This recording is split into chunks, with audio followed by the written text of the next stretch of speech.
Parables of the Messiah, number 54. Goodman of the house. Matthew 24, verse 42 to 44. Luke 12, verse 39 to 40. Near the close of his ministry, Jesus urged upon his disciples the need for watchfulness. The warning was required, although probably the disciples at the time did not so regard it. The man who follows Jesus needs always to be alert. Christ's business is pressing and calls for the full use of all the facilities of his disciples. The man who watches must see that sleep does not overcome him. Sleep would be fatal to the discharge of his duty. Disciples must be particularly alert concerning the Lord's coming. From the revelation given through the apostles, the first generations of believers understood that some time must elapse before the Master returned. How long they could not tell. But to each one the day of Christ's coming was no further away than the day of death. For in the sleep of death time passes unrecorded. To the sleeper the next moment after death is the consciousness that the Lord has come. To every believer of every age, then, the saying is true, "Watch therefore, for ye know not what hour your Lord doth come." There is always a danger that the long interval between Christ's departure and return would lead to indifference and apathy on the part of his followers. The short parable about the good man of the house has therefore its use for every generation. Its meaning is obvious, but acquires a vividness when we keep in mind the structure of many houses in Palestine. Built of mud and pebbles, sun-dried, without windows, and with a door so bulky and clumsy that no burglar would seek to effect an entry that way, such was the house Jesus had in mind. The burglar's way was to dig through the wall, a way also chosen sometimes when men wanted to remove their furniture. Ezekiel 12, verse 5. But the householder would, like Ezekiel, do it in the sight of men, while the burglar chose the hours of darkness and when not expected. "But know this," said Jesus, "that if the good man of the house had known in what watch the thief would come, he would have watched and would not have suffered his house to be broken up." Verse 43. They knew it, of course. The meaning is so obvious. But the obvious passes unnoticed unless men are alert. The good man would have watched to be ready to meet the thief had he known he was coming. The disciples know their Master will come. "Therefore be ye also ready, for in such an hour as ye think not, the Son of Man cometh." When Paul wrote to the Thessalonians about the Lord's return, he said they knew that he would come as a thief in the night. The first of Thessalonians 5, verses 1 to 3. Is the source of this figure the parable in Matthew? The reference to its suddenness is an allusion to Luke's record of the same discourse in which the parable occurs. The only occurrences of the word translated unawares, in Luke 21, verse 34, and sudden, in the first of Thessalonians 5, verse 3, are in these passages. From Paul and Jesus we learn that whereas men think of night as the time for sleep, the burgled householder found that it was not always so, and the saints learn that for them the night of Gentile times is the time of watching and not sleeping.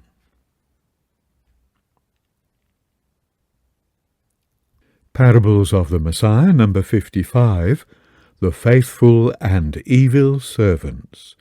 Matthew 24, verses 45 to 51, Luke 12, verse 41 to 48. The short parable of Matthew 24, verses 42 to 44, was followed by 2 companion pictures of servants good and bad, and the fate of each. Who is the faithful and wise servant whom his Lord hath made ruler over his household, to give them meat in due season? Verse 45. The man is an upper servant in charge of the house, whose duty was to provide the food of the household. It has been thought, therefore, by some, that it has reference only to the apostles. Others believe that the clergy are the successors of the apostles, and, possessing an authority like theirs, refer the parable to the apostles and clergy.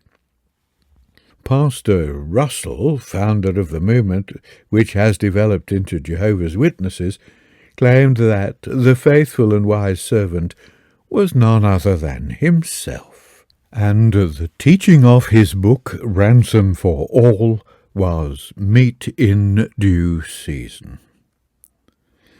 The parable must have a wide application, however, for in chapter 25 Jesus makes the operative words which describe the servant the basis of 2 parables.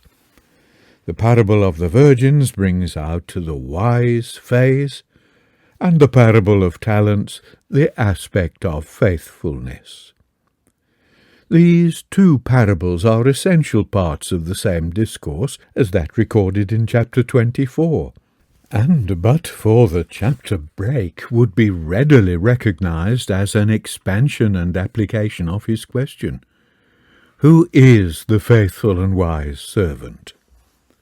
The 2 parables supply Christ's own answer. The question form used in the parable invites an examination of the kind of servant that is well-pleasing. That he was an upper servant did not remove him from the servant class.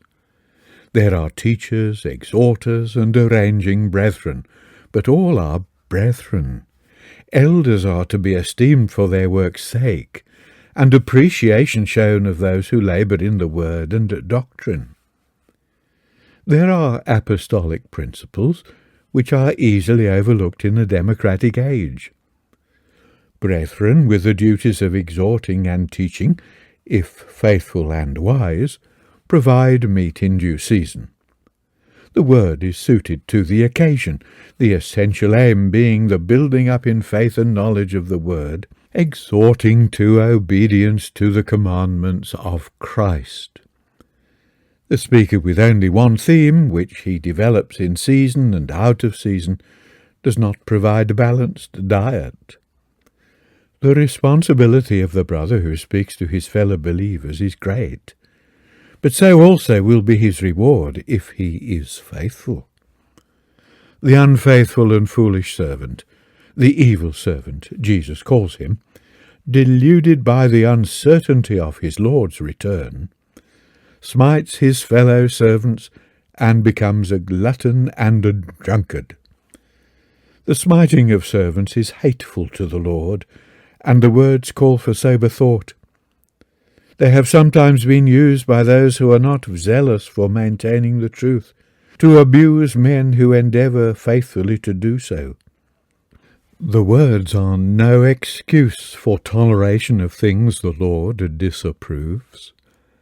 They are not to be taken literally of physical blows, but they are a strong condemnation of men who are overbearing, who love to have the preeminence, and who are not kindly in their treatment of their fellows. How much the Lord abominates such ways is seen in the severe sentence, "The Lord shall cut him in sunder." To be cut asunder, divided in 2, and to be cast out with the hypocrites, describes the fate and also the classification of evil servants. A hypocrite is already a divided personality, and whatever may be signified by the word translated cut asunder, which means literally cut into 2 parts, there is evidently an indication of a punishment which corresponds to the character of the condemned.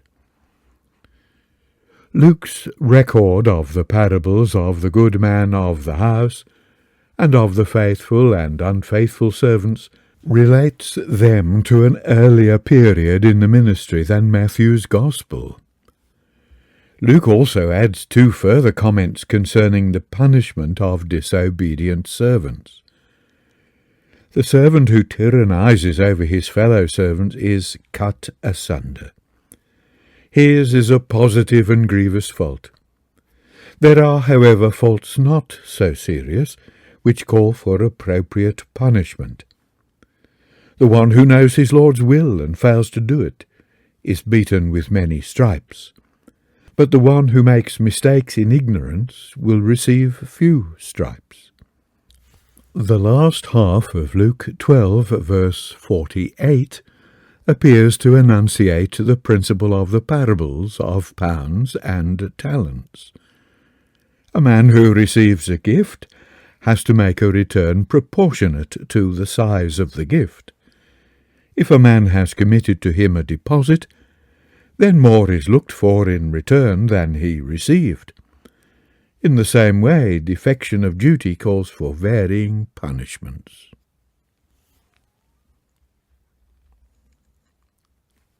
Parables of the Messiah, number 56, the 10 Virgins, Matthew 25, verses 1 to 13. The primary significance of this parable is to be found in Christ's words immediately preceding it and in the comment following it. Jesus had asked, "Who then is a faithful and wise steward?" Chapter 24, verse 45. And in the parable of the virgins, he shows in what wisdom consists. And in the parable following, the talents, he emphasizes the quality of faithfulness. The command of Jesus added to the parable of the virgins is, "Watch therefore, for ye know neither the day nor the hour wherein the Son of Man cometh." Chapter 25, verse 13. With this guidance, we must seek in the parable for those details that inculcate wisdom and watchfulness. Difference of opinion exists about the details of the marriage customs upon which the parable is based. Some affirm that the virgins assembled at the house of the bride, and from there went out to meet the bridegroom when his coming was announced. Others regard their part to be that of meeting the bridegroom and going with him to fetch the bride. Another view is that the bridegroom, accompanied by friends, went to the house of the bride when she and her companions were escorted to his home. On the way, a group waiting at some convenient point on the road join the party and go forward with the procession to the festivities. The latter group are, on this view, the virgins of the parable. Fortunately, the general meaning of the parable is not dependent upon which of these accounts of the wedding customs is the correct one. The parable is told to bring out the 2 particular lessons indicated. We introduce incongruity by asking such questions as, if the saints are represented by the virgins, who is the bride? Or, how can the saints be both virgins and bride? No parable can set forth every aspect of truth, and unwise efforts to trace correspondences that were not primarily intended can bring farcical results. The whole emphasis of the parable is upon the preparedness of the virgins. 10 appears to have been a usual number of the company that goes to meet the bridegroom. The division into 2 equal sections clearly cannot be given a corresponding arithmetical proportion in the number of saints accepted and rejected. The numbers are here only part of the incidentals of the story. All had lamps, but 5 were furnished with oil, the others were not. Light is truth in the two aspects revealed in the Scriptures. Paul speaks of the light of the knowledge of the glory of God, and men are light bearers as they declare the knowledge of God. Truth is also something done, as well as something believed. Both light and truth are thus the opposites of evil deeds, as Jesus declared, "Every one that doeth evil hateth the light, neither cometh to the light, lest his deeds should be reproved. But he that doeth truth cometh to the light, that his deeds may be made manifest, that they are wrought in God." John 3, verse 20 and 21. By knowledge applied to action, a man doeth truth. Thought must express itself in deeds. Men have to shine as lights in the world, holding forth the word of life, and also to let their light so shine that men may see their good works and glorify their Father which is in heaven. Philippians 2, verse 15 and 16, Matthew 5, verse 16. Oil, which is the basis of light, can thus be regarded as the Word of God. Without it, there can be no preparation for Christ. The gospel may be understood, but apart from the combustion of the oil in the mind, there is no development that fits for entrance into the marriage feast. Men may accept the gospel, and thus make known that they are going to meet the Lord. They set out, but fail to consider the equipment needed. They take the lamp, but do not attend to providing a supply of oil. They make no progress in the knowledge of God, and no growth in spiritual things. In the parable, the bridegroom's absence proved longer than expected. All fell to nodding, and were overtaken with sleep. This hints at the long interval that would elapse before the Lord's return. So long has it been that relatively all the virgins have fallen on sleep and lie in the dust. A cry will presently awaken them, and it will then be shown who have prepared and are ready to meet the Lord, and who are poorly equipped and unready for that event. The dire need of the foolish is expressed in the call, "Give us of your oil." But character cannot be transferred. It is individual and personal. The only answer possible is the one given, that they should go to those who sell and buy for themselves. In this market, application is the purchase price. Come ye buy and eat, yea, come, buy wine and milk, without money and without price. Incline your ear and come unto me. Hear, and your soul shall live, is a prophet's explanation of how the wine and milk of God's covenant can be procured. Isaiah 55, verse 1 and 3. At the present time there is opportunity to buy. It will pass. The apostolic counsel to buy up the opportunities has only a present application. The foolish therefore find themselves not included in the bridal procession, and when they seek admittance, the door is closed.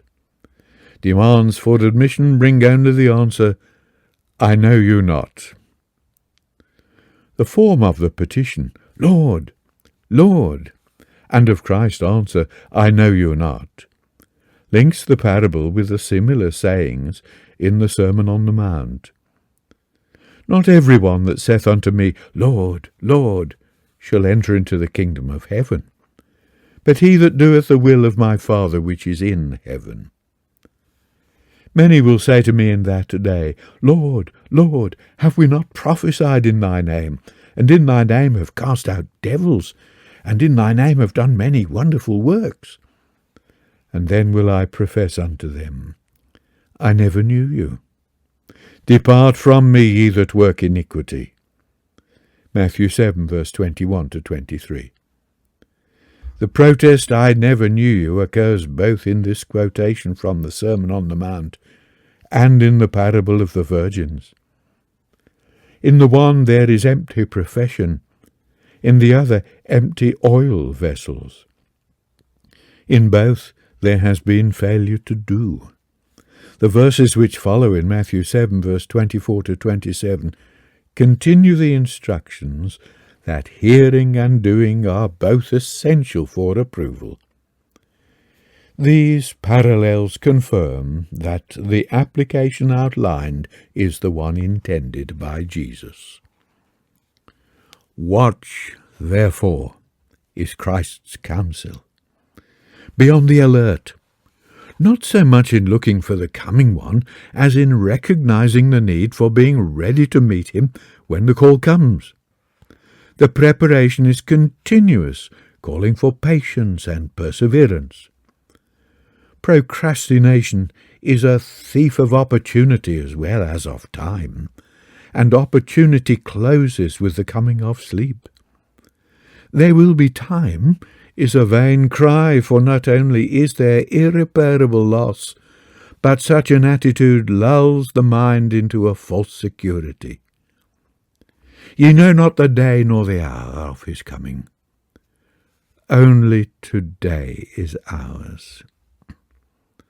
The closed door of some of these sayings denotes the final exclusion from his presence and kingdom. The horror of this to sensitive souls who believe in the indestructibility of the soul has led to strange interpretations and much wishful thinking. When the mortality of man is recognized, the closed door and similar sayings, whilst teaching solemn lessons, do not raise such problems as the endless suffering of those rejected by Christ.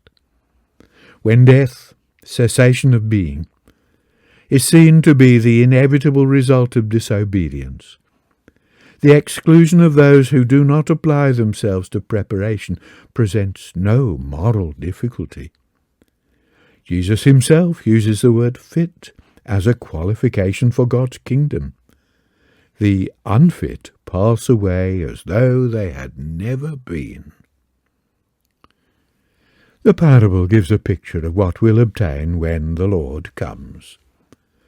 Then shall the kingdom of heaven be likened to 10 virgins. To all who are related to divine things, such a preview gives an urgency to the command to watch, for the most important lesson is that they that were ready went in with him to the marriage. For comments on the figure of the bridegroom, see the parable of the bridegroom.